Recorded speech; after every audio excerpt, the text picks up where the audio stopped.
We sent it to your email. Oh. Okay, aloha everyone. I want to call the Higher Education Committee hearing to order. Today is Thursday, March 25th. It's 3 p.m. in room 229. It is the day before Kohio's Day, so tomorrow is, it's actually Aloha Thursday for all of us. So in advance, wishing everybody a good 3-day weekend to be safe. So hopefully we will get through this agenda items timely so everybody can start enjoying their weekend. So let me just take care of some housekeeping items. Again, we should have this video voiced over, but we don't. So this meeting, including the audio and video of remote participants, is being streamed live on YouTube. You'll find links to viewing options for all Senate meetings on live and on-demand video page of the legislature's website. In the unlikely event that we have to abruptly end this hearing due to major technical difficulties, the committee will reconvene to discuss any outstanding business on March 30th, Tuesday, 3 p.m., and a public notice will be posted on the legislature's website. And for people participating remotely, all testifier audio will be muted and video disabled until shortly before it is your turn to testify. Testifiers will be limited to 2 minutes each. At the end of 2 minutes, the audio will be automatically muted. And I will be reading list of names who submitted written testimony. We apologize if your names are not accurately transcribed. And if you're interested in viewing the written testimony, go to legislature's website. You will find the link on the status page of the measure. And if there's temporary difficulty glitches during your turn to testify, we may have to move on to the next person due to time constraints. We appreciate your understanding. With that being said, we will start with our first resolution, CR 183 and SR 148, requesting the University of Hawai'i to convene a task force to review its arrangement for services with the Research Corporation of the University of Hawaii. And I just would like to note that these two resolutions, along with the next 4 of the resolutions, were all measures that had bills on it, and we put it into resolutions with the cooperation of UPA and the University of Hawaii and the committee, and so we look forward to having these discussed. So first up on Senate Concurrent Resolution 183 and SR 184 is Vasilis. Vasilis, I always have a hard time with your last name. Sirmos. Good afternoon, Senator. Good afternoon. Good afternoon, Senator Kidani. We stand by our testimony. We would like to thank you for the resolution, and we will be working with our CUH to address most or actually all of the points that you have brought up. And again, thank you. Thank you. Short and sweet. Okay, and the next up is Leonard Govea, testifying for RCUH. Lenny? Hello, good afternoon. Afternoon. Good afternoon, Chair Kim, Vice Chair Kidani, and members of the committee. My name is Lenny Govea, and I serve as the Executive Director for RCUH. Thank you for allowing me to submit comments in response to SCR 183 and 148. Stated in my comments that were submitted, we're already working with UH to address your points of concern, albeit with a slightly different work group structure than that which you proposed, though it is still UH heavy. In other words, there are 6 UH participants, including the chair and an IT representative, as compared to the 3 RCUH participants, which includes myself and 1 possible addition to be determined. I wanted to simply note it for the record for transparency purposes, and I believe it's UH's intent to continue with this working group as we have been having healthy and open discussions for a few weeks now, and I do believe this makeup is not contradictory to your suggested task force makeup in your resolutions. So I'm available for any questions from your committee. Thank you. Okay, thank you very much. Members, that's all that we have that's signed up and submitted testimony. Is there any questions for our testifiers? Hearing no questions, thank you very much. I will be recommending a couple of amendments during decision making. So let's move on to Senate Concurrent Resolutions 201. Senate concurrent Senate Resolution 166, requesting the University of Hawaii and University of Hawaii Professional Assembly to convene a task force to examine and assess the university's tenured system for researchers and other non-instructional faculty. We have Deborah Halbert from the University of Hawaii. Good Deborah? afternoon, Chair Kim, Vice Chair Afternoon. Kadani, and members of the committee. I stand on my written testimony, but I'm happy to answer any questions you might have regarding the testimony or the tenure process. Thank you. Thank you very much. We have Christian Fern from the University of Hawaii Professional Assembly. Christian did not sign up to testify. Anyone else wishing to testify on this measure? I see Chair of the Regents, Ben Kudo. Mr. Kudo, did you want to make some comments about this?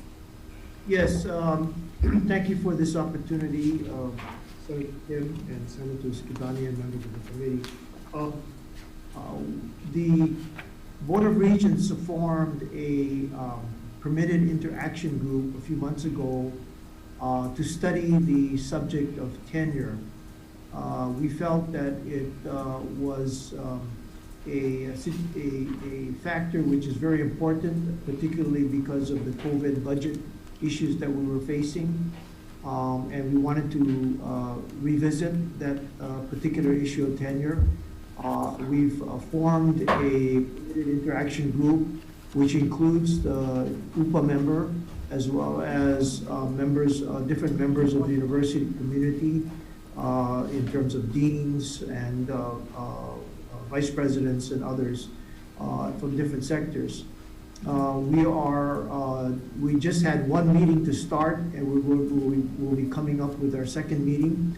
I'd like to introduce Regent Jan Sullivan. She has been appointed as the chair of the tenure PIG, and I'd like to turn it over to her to give you an idea of what the PIG has uncovered thus far. Jan? You're muted, Jan. Oh, There you go. hi. Thank you, Chair Kim, Vice Chair Kadani, members. So we had our first meeting earlier in March and thought it was important to kind of get a well-rounded group.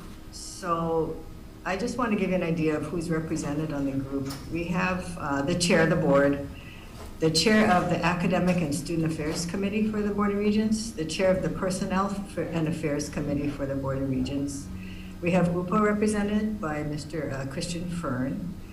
We wanted a four-year campus representative, so Chancellor Irwin from UH Hilo is on the permitted interaction group.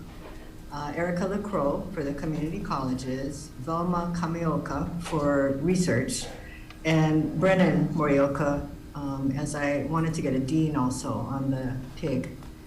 After our first meeting, we kind of, I didn't have a set agenda per se, but we kind of came upon three areas that I think we're going to dig into. Some probably more than others, quite honestly, but it's early now. The first was post-tenure review process. The second was the classification structure. And the third was looking at the strategic alignment of the mission of the university and the purpose of tenure and how that fits into what we're currently doing. So we're just at the beginning of this effort, and I know that from the board standpoint, at least since I've been on the board, we haven't been able to spend a lot of time on this topic. But I'm very much aware that under Hawaii revised statutes and under our Board of Regents policy, the board is responsible, especially for establishing classification plans. And when I look at, I think there's general agreement with our committed interaction group that we seem to be overly complicating what we're doing with our current classification structure that's contained in our board policies. But this is a discussion we're going to have, and we're going to have to get educated ourselves on what other universities are doing and what is really a modern and effective way to do this. So that's kind of where we're at with our group. And I just want to note that this is my thought on where we're going as chair of the group, My term expires in June. There will be a new chair, and the group may choose to take a different direction because I do not think we'll be done by that time. But we will be meeting and pursuing this as we go along. Thank you. Okay, since there's no one else up to testify, members, any questions? Yeah. Okay, I have a number of questions. So Jan, this resolution focuses, and not just Jan, but Ben and whoever else is on, focuses on more of the non-instructional tenure positions. And so I know that you folks are looking at the overall tenure, which certainly this dovetails into that. So I'm wondering whether this should be something that should be incorporated into what you're doing now, into that group, or we have on page 4 of the measure delineated out people who should be, or we had recommended to be on this review. And I did add in one other person, so there's actually going to be 7. However, if you already have the PIG and you think that it works efficiently, I just don't want to bog down, because I know tenure, overall tenure is an issue as well. But I think at this point, the non-instructional tenured positions is the one that we had concerns. And then the next 2 set of resolutions addresses the research salaries, and whether or not there should be more of that being paid for with extramural funding like it's done on the mainland. And I was thinking of combining the 2 resolutions into one so that we have the same group looking at it, since I think it's related. And I hate to have several different groups all working, on this. So what is your thoughts, both you and the chair, and Deborah Halbert as well? Well, maybe, can I start off? Sure. Ben? Go ahead. Okay. Yeah, I think it's fair to say we didn't intend to cover salaries and that particular issue that you've raised. As far as tenure for non-instructional faculty, just speaking for myself, and after the first discussion and meeting we had, I do think at a high level this is tied to the mission and purpose of tenure. And one of the questions that's related to tenure and research, I think, is, do we want to really be a R1 research institution? Is there benefit to the state, to the university to do that? And if so, what is a reasonable way to establish strategic tenure to build research? So I look at it as more of getting a really clear idea of alignment of the strategic mission and purpose of tenure with the university. That's probably a real high level type of policy. I went through your resolution, and you're asking, you're interested in a lot of detail on that I frankly am not sure our task group is going to be able to get into. But Okay. that was the thinking on where Okay. we're at. Appreciate that. Thoughts? Anybody else with thoughts? I think wherever you can combine the task groups and their scope of focus, to me, makes sense, rather than having two or three task groups. To combine them would make more sense.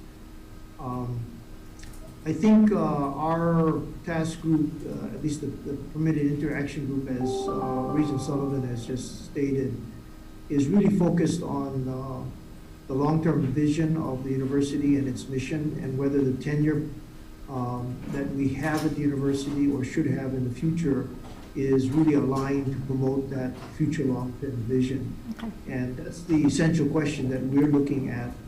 And getting into the details is necessary for us to look at it, with a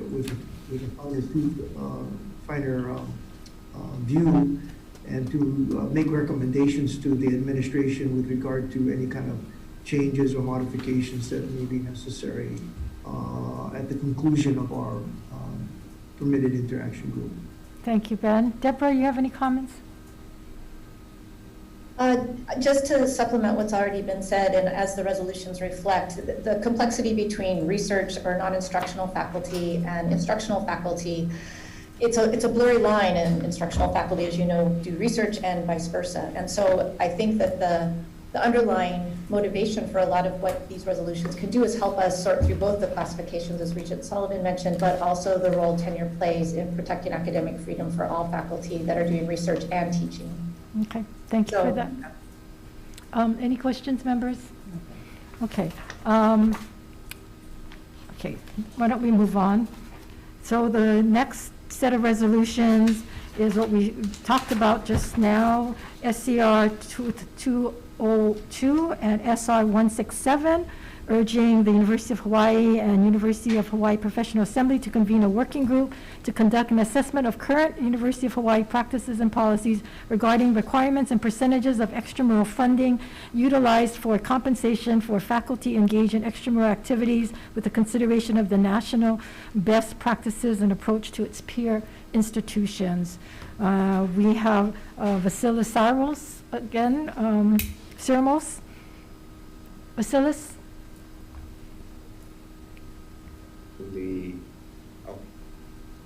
Thank you.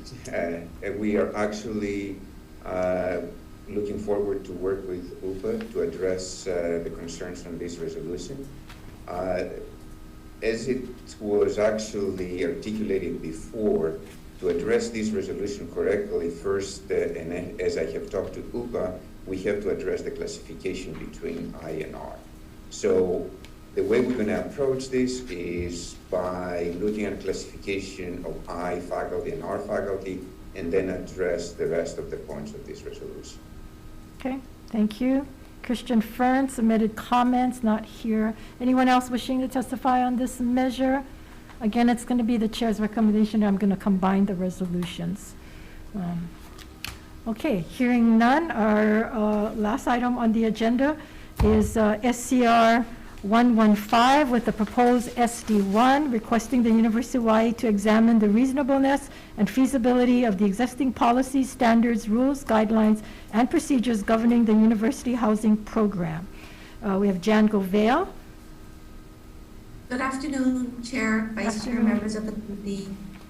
We do stand on our testimony with comments and are available to answer any address any questions or concerns. Okay, thank you very much. We have Andrea Quinn and Crystal Robello in support. Anyone else here wishing to testify on these measures? If not, members, we're open to questions. Okay, questions. Go ahead, Senator Kidani. Hi, Jan. Thanks for joining us. Can you give me an idea of how many housing units the university has? We have about Faculty. 230 plus units.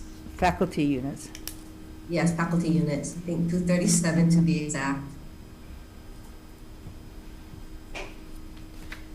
And do you have like a log? What is the longest term that faculty has lived in this housing? Well, there is a policy that essentially limits occupancy to 5 years. And for many years, up until maybe 2013, 14-ish, the university was really not strictly enforcing that 5-year limit. But the Board of Regents really cracked down on and held the administration to account for enforcing the policy pursuant to its terms. And so since then, we have very strictly followed the term limits, except recently with COVID, we are experiencing some vacancies now, so we don't have a wait list. And so in the event where we do not have a wait list, then we will allow people to remain beyond the policy limit for the sake of being able to have it an income generating unit. And there's no wait list. So the 5-year limit is strictly enforced now? Now it is, yes. Okay, but if there is not a wait list and they go beyond the 5 years, you allow them to stay? Yes, they submit a written request, we'll review it, and if there is no wait list, then generally we've been extending the stay. So what is the longest length of stay over 5 years that has been allowed? Over the 5 years? Yes. No, I don't know offhand. We also have Edward Los Banos, our Associate VP for Admin, and he also oversees this program. I don't know, Edward, if you have that level of detail. I don't have that level of detail. We can get back to you with a response to that question. To clarify what VP Gobea had mentioned, I'll also include that the main target of the program is to get faculty through the tenure program. And sometimes it takes them more than 5 years, so we've been allowing a couple extra years until they hit the tenure track. But once they're past, they have been tenured, then they have to find their own housing. Thank you. We do have a handful, that are in the 7 years or so. Thank you. That's it. Okay, so on the 2019 audit, internal auditor, they found that there were no enforcement of maximum term stay resulting in low housing turnover, that 40% of the tenants were in university housing for greater than 5 years, but the maximum allowable tenancy ranged from 1 to 3 years. Jan, so when you say 5 years, the audit says 1 to 3 years, and what we read was 1 to 3 years. So where are you getting 5 years from? So the 5 years is what Edward was referring to as the primary purpose of faculty housing is to assist faculty achieve tenure. And the tenure process is closer to a 5 to 7 year process than a 3 year process. And so, But that's not what's listed in your policy, though. That's right? true. So, again, you folks are being very cavalier with how you're administering this. Who is responsible for administering and following your policies that's written and stated? Ultimately, it is me, but it does, on a more day-to-day operational basis, it does fall under Edward. We both, I will add, I took responsibility for this unit a little less than 2 years ago. Last fiscal year is when it was transferred to me. So I have been getting up to speed on more of the details of its operations. But I do know, just based on stories that I hear anecdotally, that we have, that there was a point in time when we were not strictly enforcing the time period, but there was a crackdown by the board expecting us to do that. So, but your point is well made. I should probably look into more detail on the 3 to the 5 year period. Yeah, this is very troubling that it's gone on for so long and nobody bothered to review it. Nobody bothered to enforce it. And it was brought to my attention, which is why we have this resolution. They had people staying there for 10 years at any given time. So we would like to see what the facts are, if you can provide that, and why we have this resolution as to how was the longest that was there. Also, there were some alluding to the fact that some of these people own units, homes somewhere else, and they were leasing it out while they lived here in these units. So that's concern that according to the audit, the long wait list of 181 applicants during this period, which you folks ignored the tenancy requirements. And so you had a huge list of people waiting to get into these units. So it is true that we've often had a wait list to get into faculty housing. I am surprised to hear of 10 years now. I'm not surprised to hear that that's what it was before enforcement. We are No, that's happy. before enforcement, I'm sorry. I mean, but it was brought to my attention that it was going on. I didn't know until you folks provided the audit to me that I got yesterday, only yesterday, to review that. But they say over 5 years, but they don't say how much over 5 years. So it could be 10, I mean, right? There's no way of really knowing Yes. that. Yes, and so we will provide the information requested. I think the only thing that I would, when we were a little surprised to see the resolution, quite honestly. We did not realize there were concerns about its operation. There's a lot of information that is being requested. There's quite a bit, and we would be happy to understand really what the nature of the concern is, and maybe tailor the. That is the intent. That is the It's- intent. Yeah, okay. We can definitely provide occupancy terms, Okay. and maybe we can go back for, the last 10 years, if we have that data, you can maybe see the difference between before enforcement and after enforcement. Okay.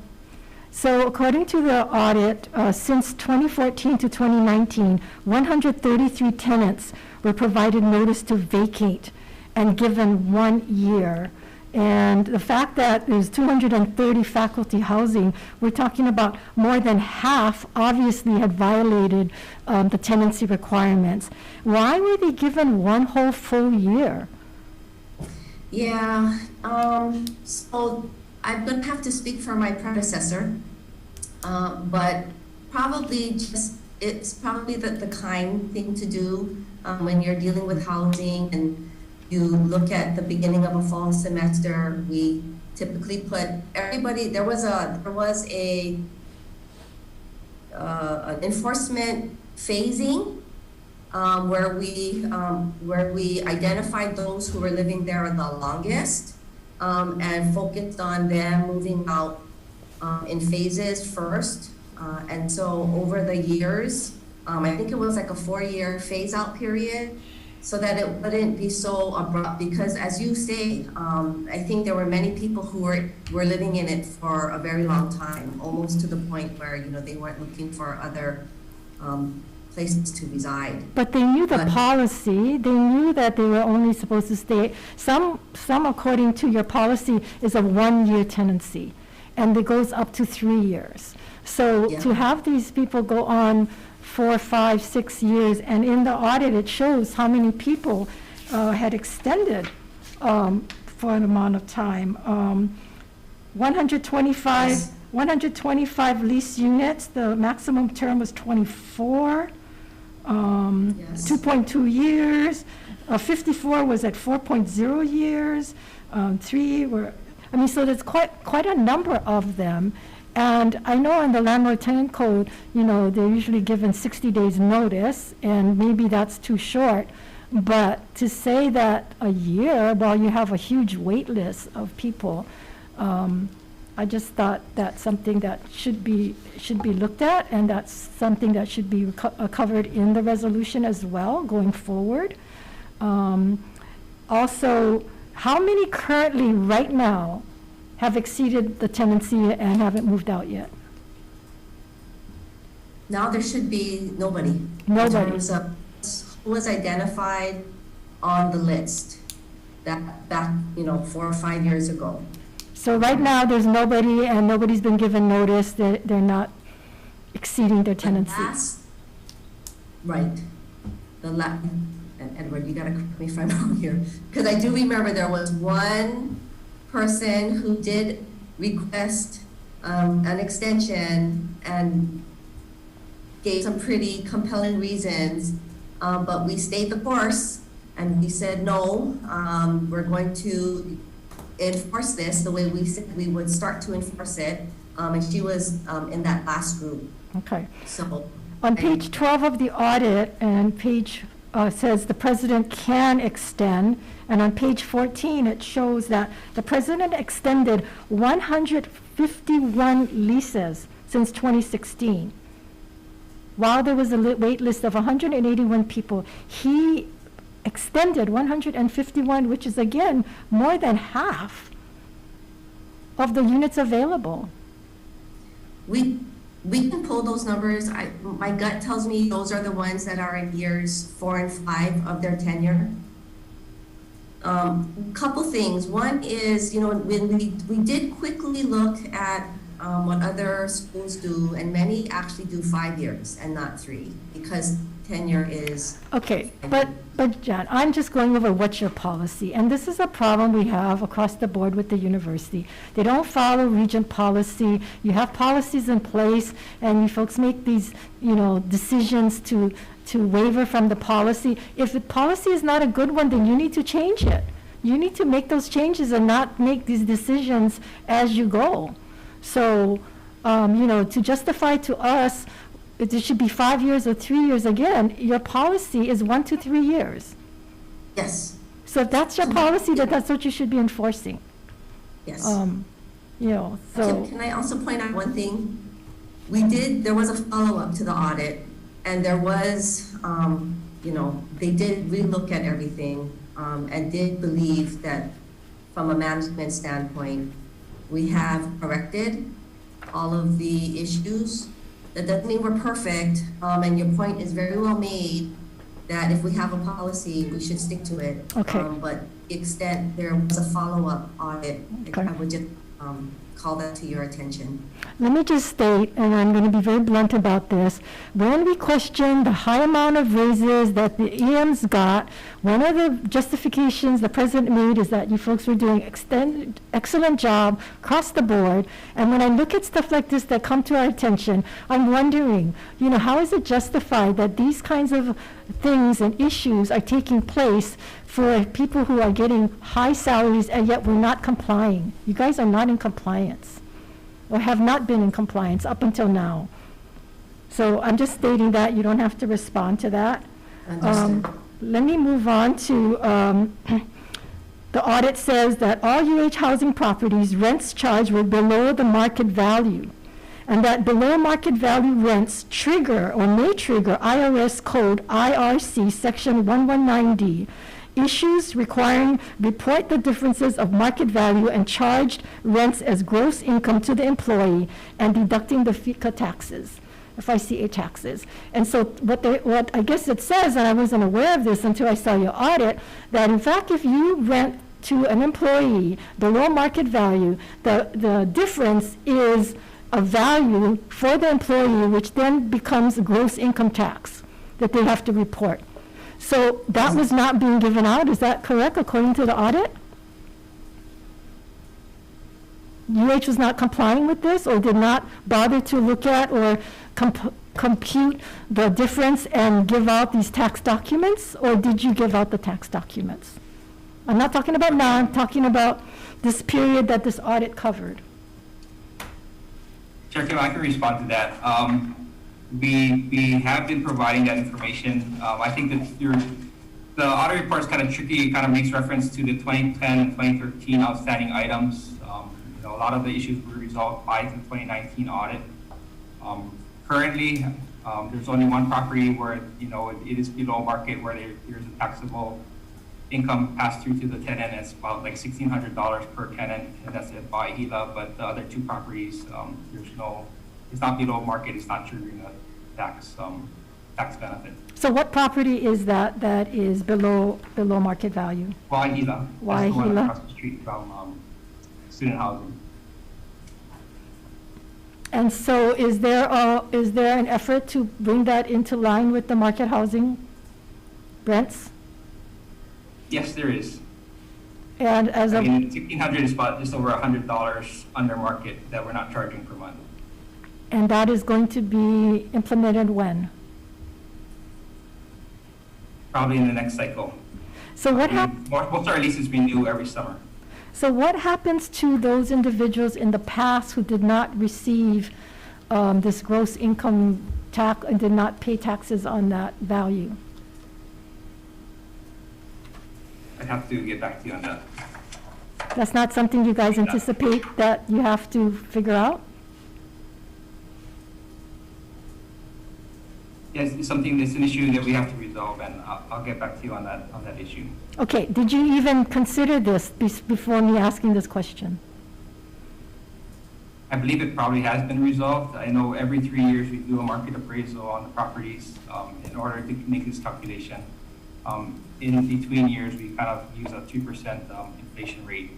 No, but how is it resolved if in fact for, say, the tax year 2015, I was your tenant and I stayed there for 3 years, and for the whole 3 years, 2015 to 2017, or whatever the years are, that I didn't get anything from you so I could file my taxes. So now is that back taxes that is owed to the IRS on that value?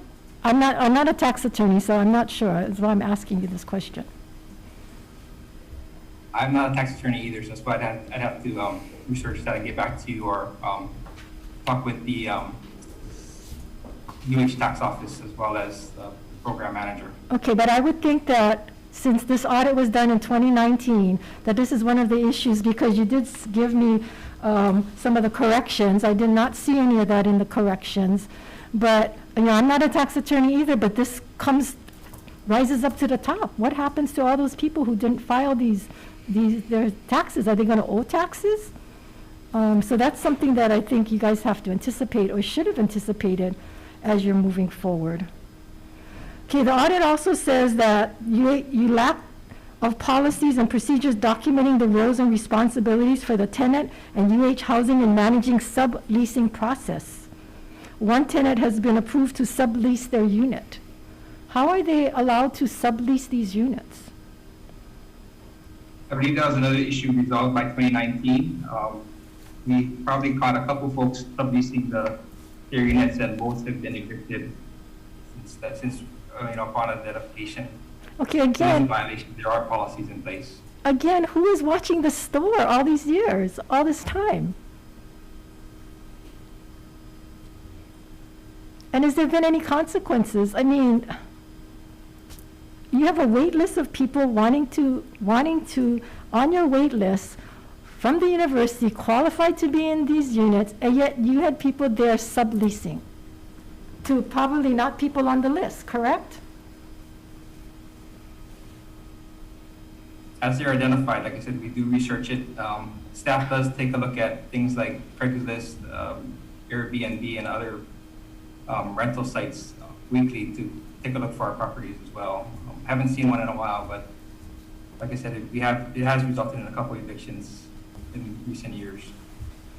Okay, well, again, there doesn't seem to be a lot of diligence in the past, and based on a lot of past performances by the university, it worries me that these kinds of things are occurring, and it's only when somebody finds out about it, then there's any kind of changes that take place. So again, I have to place this at the responsibility of those people in charge. Senator, yes, I would maybe just like to provide additional information that there was a person who was in charge of overseeing all of this. She was in that position for several years.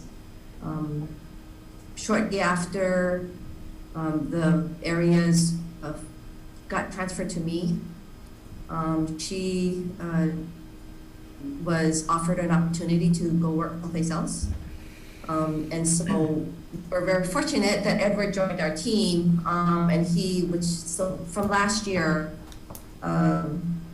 Edward's been trying to get up to speed, dig deep into the records and the data to really understand where the gaps are.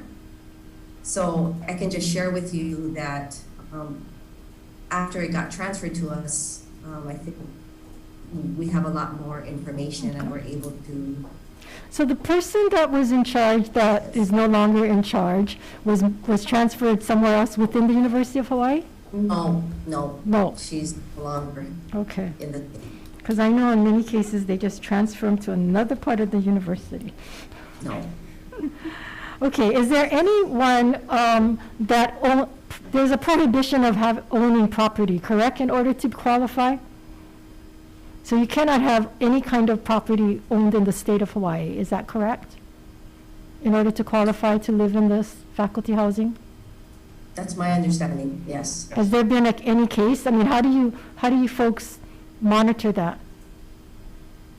We take a look at it at the application process. We take a look at the real property tax database, take a look at whether or not any applicant is listed on there. Okay. Okay, that's pretty much the extent of my questions at this point in time. Any other questions? Yeah, I have a Yes, couple. Senator Kirani. So the person or persons that were subleasing, were they making a profit on the lease? I believe so. I mean, it got so egregious that, you know, we could even make an appointment to see the unit and meet with the person and ask what the rate was and all that stuff. So, but yes, their stated rate was higher than than the rent passed on. And for how long did this go on?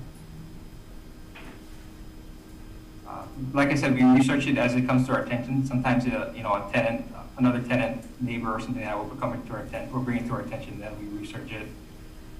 And we try to curb it as quickly as possible. So this is prohibited in the contract, though? Yes, And also it's, which allows us to evict them. so was this person evicted?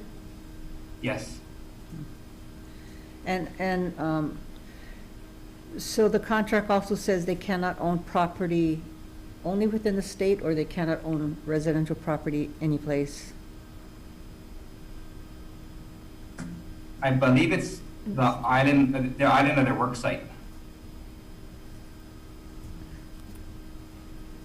So if they're a UH, if they're working on Manoa but have residential property in Hilo or something, I believe they're permitted. I thought it said in the state. You mean Yeah, I the- don't know offhand, I can, Oh, no, you might be right.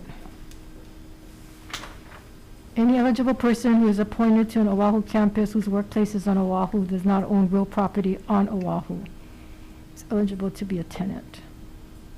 Okay. Oahu.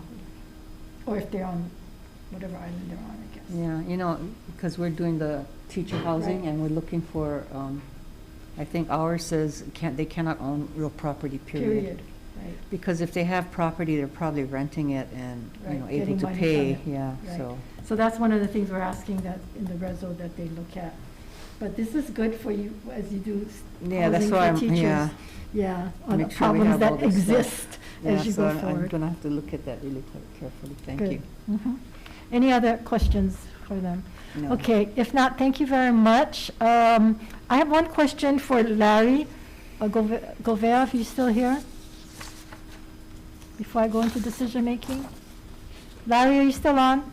Leonard?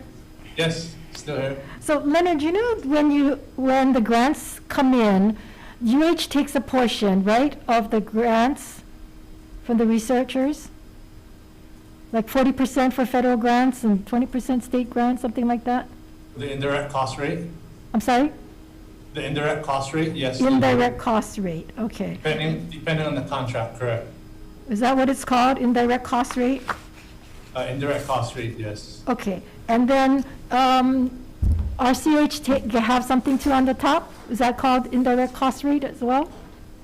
No, so RCH has the internal agreement in which the Schedule A applies to the extramural funding.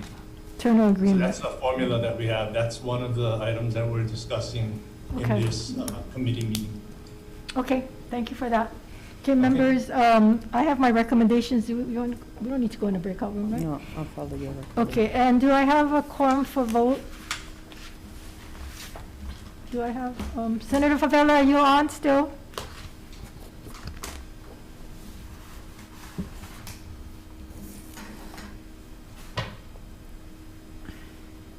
Senator Favela? Hi, Madam Chair. It's just you and Senator Kidani. Okay, we're gonna have to take a short recess because we need to get a quorum.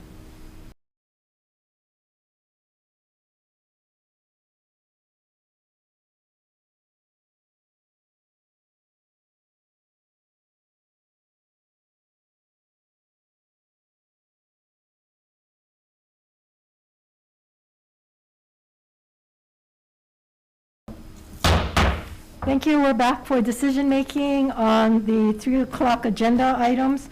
So the first set of resolutions, SCR 183 and SR 148, this is to request a task force by the University of Hawaii for the RCUH arrangements of services.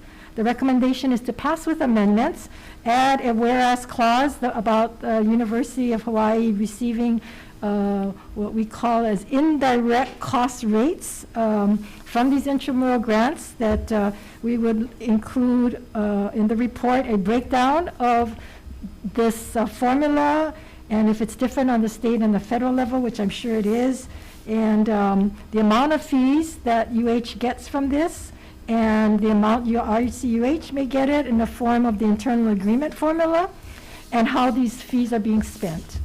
Also, regarding the task force, you want to include the RCUH Director of Finance and decrease the number from 4 to 3 from the President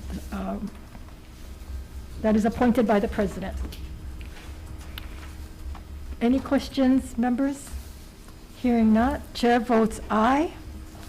On SCR 183 and SR 148, passed with amendments, chair votes aye, vice chair votes aye. Senator Agaran, excused.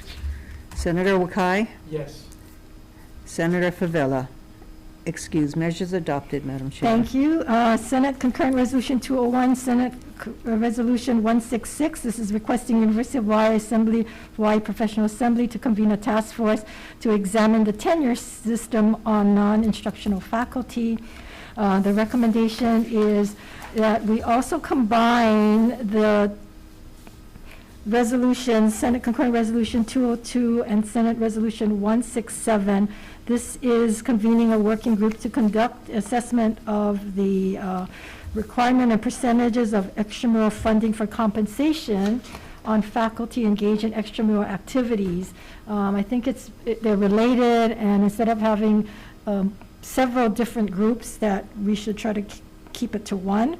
So combine it into one resolution. The working group will be dissolved on July 1, and will make other technical and non-substantive amendments for the purpose of clarity and consistency. Any questions on that? Did we add a position on that? No, right? We didn't. I thought I did. Sorry, hold on.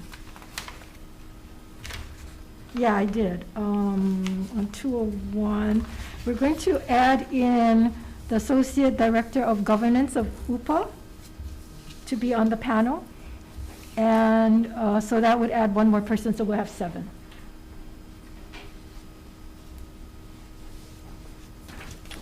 Okay, with that being said, members, any questions? If not, chair votes aye. So SCR 201 is being amended to include SCR 202. And SR 166 is also being amended to include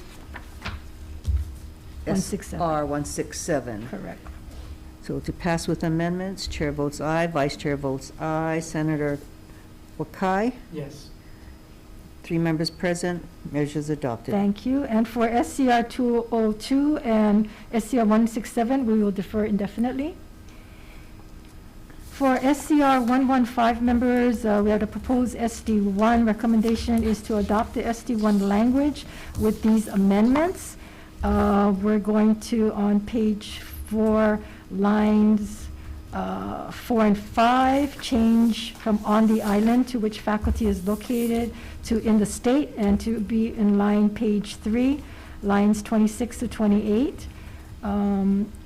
Change that, add in a whereas clause noting that in November 2019, an audit was done identifying issues relating to non-compliance, et cetera, and be it resolved that we, under the be it resolved, delete certain references to certain items already identified in the November 2019 audit, like the type of property, number and types of rooms, the history, et cetera.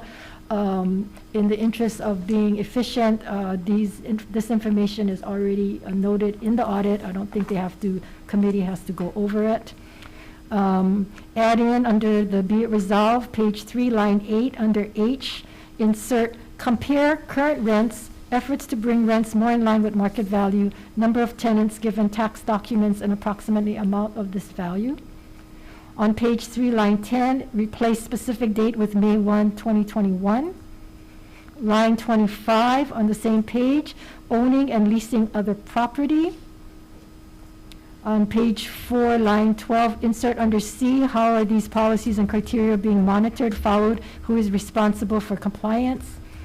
Also, an assessment of the UH president to approve lease extensions beyond the maximum term of tenancy, review the criteria for these extensions, whether extensions should only be given if there is no waiting list, establish uniform practice for reasonable time for tenants to vacate when tenancy has been exceeded. So these are all under be it resolved that we want the committee to review. And then, of course, other technical amendments to bring everything together. Any questions? I know that was a lot, but just want to make sure we stay on point. So if not, chair votes aye. So SCR 115 to pass with amendments, chair votes aye, vice chair votes aye. Senator Wakai, Yes. with 3 members present, your measure is adopted, Madam Chair. Okay, and we are done. We are ready for a 3-day weekend. I wish everybody to be safe. And with that, we are adjourned.